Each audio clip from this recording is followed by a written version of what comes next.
তোমাদের মধ্যে ওই লোকটা বেশি কপালওয়ালা, ভাগ্যবান, যার প্রথম সন্তানটা কন্যা হয়। কোন নারী কতটা কল্যাণময় এটা বোঝার জন্য দেখতে হবে তার ঘরের প্রথম সন্তানটা কি। প্রথম সন্তান যদি কন্যা হয়, ওই ঘরে বরকত দেয় কে?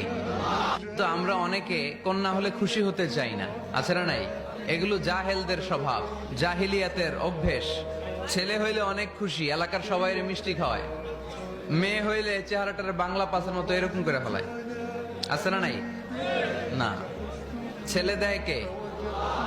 মেয়ে দেয় কে? আবার ছেলে মেয়ে দুইটাই দেয় কে? আবার অনেককে ছেলেও দেয় না, মেয়েও দেয় না, তিনি কে? এজন্য ছেলে মেয়ে এটা আল্লাহর দান। যাদের সন্তান হয় না তারা জানে এটা কত কষ্ট। একটা মেয়ের জীবনের সবচেয়ে বড় পাওয়া, সে মা ডাক শুনবে। মা হওয়ার তার বড় শখ। এজন্য মায়ের মর্যাদা তিনবার, মা মা মা, তারপর বাবা।